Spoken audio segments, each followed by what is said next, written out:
So maybe we can move on out with your story. And I know maybe even if we connect those stories, seeing your mom go through a lot, through different challenges. And I know you've also experienced some challenges in your life. Did that help you push through that, or do you mind sharing about that, the challenges that you've gone through? So my story begins around 2019. So by 2019, I already have 3 children, 3 young children. By that time, you have to subtract the years, subtract 5. One of them is 2. The little boy is 2, 3 years old. The second born is 5, and the firstborn is around 9. So you can see these are very young children, formative ages. So in 2019, I start to, if you notice, I'll use a lot of hand gestures and you'll understand why. I start to get swollen ankles. And of course, my wife being worried, she's like, hey, what's wrong with your legs? And they're like, don't worry about it. These are probably, I don't know. I said, I don't know what it is, but it will probably go away. Like most men wait for things to get really bad before they go to hospital. Before they go and say, before you even take a Panadol, things really need to get really bad. So of course I'm like, it's okay, it will go. A few weeks pass, some few months or so, and then she's like, let's just go. Please, let's just go and see the doctor. So I say, okay, fine, we'll go see a doctor. So I choose to see, we are very good friends with her OBGYN. I'm trying to say her OBGYN. And he also had dealt with fluid issues. So we go, and then he looks at my leg and says, hey, you have edema of sorts. And I'm like, huh? What's that? And he checks, your pressure is also very high. Have you also had pressure very high? And I'm like, pressure? I really don't understand what that is. Because I've never really checked about my health in terms of what is blood pressure, those things. Those are theoretical things, not practical things. So we check, and he keeps me in the hospital because it needs to come down. It needs to come down. It's very high. So I'm there. I'm trying to understand what this whole pressure thing is. They give me medication, and after some time it comes down. It's still a bit high, but it was lower than what it was. Keeps me in the hospital for a few days, and then it comes down, and he leaves me with some medication. And so that medication is what I keep taking until some point I'm like, it has ended. So after a few months, again, I had gone to eat some meat with some friends, and I had come home in the evening, and for some reason I just started vomiting what I had eaten. One day I vomit, I'm like, okay, it will pass, maybe it's something I ate. Next day, so it continues for a few days. I take some home remedies to ease the vomiting. I'm like, after a few days, we're like, hey, let's just go to the doctor. This is not good. Now, when you look at it that way, is that many times I'd look back and say, my pocket has not been friendly to keep me in hospital. So which hospital are we going to go to? I can't keep running back and forth from hospital, doctor. So maybe that's why it looks like I didn't respond very easily and very quickly, and my response is more of, just being a proud man who has been healthy all along in life, not really had any issues. and I can't even say I would really have had any hospital issues. The only issue I had maybe had high blood sugar for a long time, since 24 years old, and yeah, I just used to do what I would do. Although it's only in the last 7 years I started managing it better, of now, which is a story I'll come back to. So we go to the hospital, another hospital near where I used to live in Ngong. At that time I was now living in Ngong. And again, my pressure is high. They admit me and I'm like, this pressure thing, it keeps following me. What is this all about? And so I think that's the point we started realizing I have blood pressure issues. And so as I was in hospital, there's something weird that started happening to me. I did not sleep very well, and in the morning it was being run like a government hospital. The guy would come and pick me up 5 a.m. come shower, and so I went to the bathroom and I couldn't stand up. I fell in the shower on the floor. I was like, so I sat. The guy came to pick me up and he cleaned me up back in the room. So I remember that night also I dreamt, I don't know if it was a dream or something, that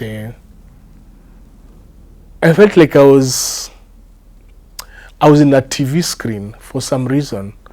I felt like my mind had wandered. So it was like it's like a video game.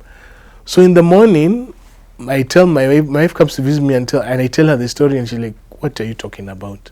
So I say, I was feel like I was in a video game. My mind was somewhere in a TV screen somewhere. So the doctors begin running some tests on me, and I think they see this guy is not okay. Or is it my parents? My parents called me and realized this guy is not okay. We need to move him to another hospital. So they make a few calls and land me in another hospital in Nairobi, and by that time there's a lot of in and out in my head. So for me, the process of being moved from Ngong to where I was going, for me took 10 minutes, sleeping in and out of whatever. To my wife, she tells me it was almost the whole afternoon here. So things had started slipping from my mind at that time. And so I get to the hospital in an ambulance, because I was being transferred in an ambulance. I find my parents waiting, and I was immediately taken to the HDU. And in the HDU, I remember people just attending to me, and I went off. Now, these are the part of the blanks of the story that my wife usually fills in. And from what she usually tells me is that I actually switched off.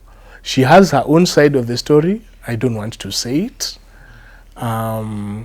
because there are things I can say that may be wrong and not accurate. So what I do remember is waking up, and just all I could see was like this vision, like so. Somebody was feeding me breakfast. I remember eating a bit. 10 minutes later, I went off. Then again, I woke up again, and I find myself in a room with very many people waiting for me. My wife included. So many people were waiting for me. And to realize that day is that I had suffered a stroke, or several strokes, like many small strokes. So I'm just giving you from my perspective that that's what had happened. And so I was in hospital for at least a week. I went through physiotherapy. I used to wear glasses. I even had a few books with me. So I was reading, and so this is the day I was leaving. I decided, hey, let me wear my glasses because I'm picking up my stuff to go. I noticed something weird. I'm like, hey, what's wrong? These glasses, I'm not seeing properly. Like this eye was seeing weird. Like seeing up. The vision was just weird. This other eye, I don't know what it was seeing. And so before we leave the hospital, I tell my wife, hey, I think we need to see an ophthalmologist. So we make a booking to see one. And we leave the hospital where I'm at. I think before you move on to the next question, I'll leave it there so that you can ask whatever you need to ask. No, I think I'm following with your story, and I didn't know that part as well. So it's and experiencing a stroke, I'm sure, must be number one a shock to you because yes, more than the people around you. Yes. So at that point, mentally, how are you feeling, or now that you've gone through this? Well, again, like I say, I don't know what coping mechanism I have. I was like, okay, I've suffered a stroke. Am I really sure? Because I don't feel like I do. And so at physiotherapy, this leg, I was not actually able to walk properly. I had to walk with the support of somebody. Somebody held me and walked with me. The physiotherapist would walk with me to the room, and she would encourage me to walk. And within a week, I was actually walking after a few exercises here and there, but with a walking stick. So I go to see the ophthalmologist, and at the time of the visit, I think, oh yes, come and check my eyes, maybe some adjustment we need to do. The guy tells me, hey, what's wrong with your eyes? I say, I don't know. See, I have just come from the hospital. I had suffered a stroke. You suffered a stroke. It seems the stroke happened within your eyes. So what they see is this so much bleeding in my eyes, heavy bleeding. You can't see it externally, but when you use their machines, it's a mess. It's a complete mess. So he calls a colleague of his and says, you have to come. This patient he needs his eyes sorted out now. So we are there. We have to have a procedure, and a procedure that's completely unbudgeted for. At this point, you can't see well. I could see, but couldn't see well. I just couldn't understand what was happening. Like it was this contorted vision, Like maybe this eye is seeing upwards, this eye is seeing I don't know what. So it's just an image that is weird. So my vision was regular vision. It's just that one eye, this eye specifically, was seeing a distorted image. Like, let me just leave it at distorted. This other one, it's like things were not focusing. So when the image comes together, it's not necessarily blurry. It just doesn't seem like a proper image. You guys are looking through a camera, so you can tell when the image is clear and when the image is not clear. So when the image is not clear, there's some blurriness, the accuracy. It just doesn't feel accurate. Your mind tells you, this image is not right. So the treatment is to do a laser surgery on the eyes immediately. So the doctor comes rushing in within an hour or so, and I'm there being done a laser surgery on both eyes. And the reason for that laser surgery is because I told you the eyes had heavy hemorrhaging, and so that was those are blood vessels which have burst. So his goal was to seal, you know, like welding. He was literally welding the vessels in my eyes. And at that moment, when one of the doctors had seen my eye, I could see this eye. It's like a curtain. A curtain just came over it. And till now, I've not been able to see from that eye. So as they were doing the laser, I had assumed maybe that thing will go away. It felt like a little curtain, not a dark curtain, whatever translucent type of curtain came, but more of heavy translucent. And so I could only, from that moment, I could only see with this eye, the left eye.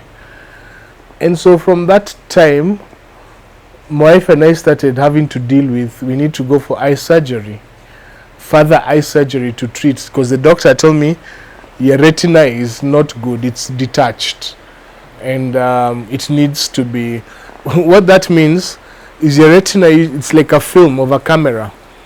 And I use the example of a camera again because you guys can fully understand what cameras are.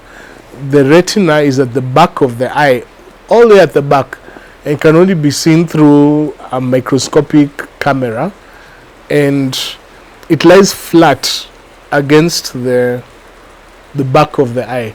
So when light comes through the image, it bounces off that retina and gets into the signal is passed through the nerve, the optical nerve, into the brain and back again. So it's like a film.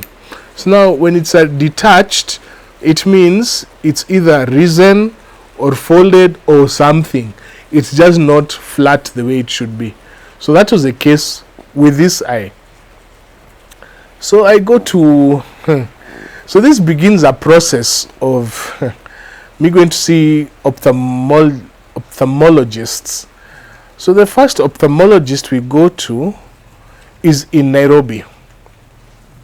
I go to Nairobi. There's a doctor who is there. That's the one who had done now that team of doctors who had said they were doing the laser. That was one option. So I decided, these guys, I think they said quoting for this other eye, the right eye. And the quote became very expensive. I mean, you're talking of a quote of almost 300,000 shillings. And that time I'm like, where am I going to get this 300K from? So we started looking around other hospitals within Nairobi. We eventually landed at another hospital, one of the main hospitals for eyes in Nairobi. We went there. We made a connection with a certain doctor. And we were ready to go perform this surgery. His was much less than what this other guy was going to charge for this eye.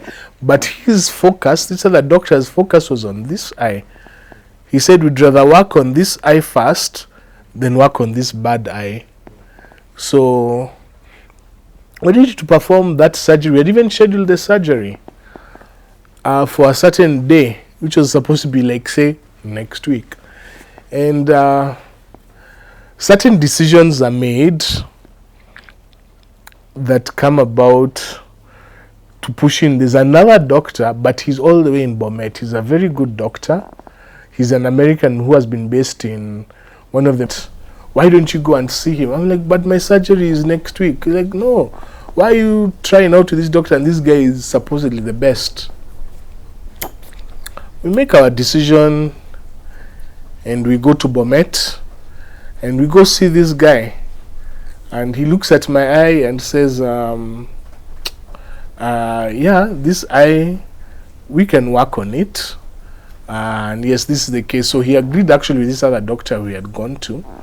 And so I make the decision to say, yeah, let's use him. But now it begins a whole process of traveling between Nairobi and Bomet. Nairobi, Bomet, which is, it's like traveling from here to Mtito Andei. Yeah. So you have to make arrangements to sleep there. You have to go see the hospital. It's a mission hospital, so it's not. It just has the basic facilities, but the ophthalmology wing was pretty good. So we eventually make about 2 trips before he actually performs the surgery. I sleep there a few days, as my wife is sleeping at the nearby hotel, because she's now the one who is driving. And he performs the surgery successfully, returns the retina properly, but he gives me some glasses to wear, that just very basic glasses, because now the eye is healing, biased to assist the eye to see a bit. And I do see, I'm in the healing process. And at that time, we're locked up. You know, it was the time of COVID, and people are locked up in wherever they are. As we were in our village down in Ukambani, rather where my wife comes from, we were locked up with relatives, rather my mom-in-law and my children. We were there for 3 months. So there's once we made a follow-up visit from there to Bomet, Sultan Hamud to Bomet and back. And so we couldn't come to Ngong. That's where we were living, because now the lockdown, one of the barriers was here in Lukenya. So the whole time I was healing in the village on my eye, focusing on the area. The view in the village. So I was seeing with one eye.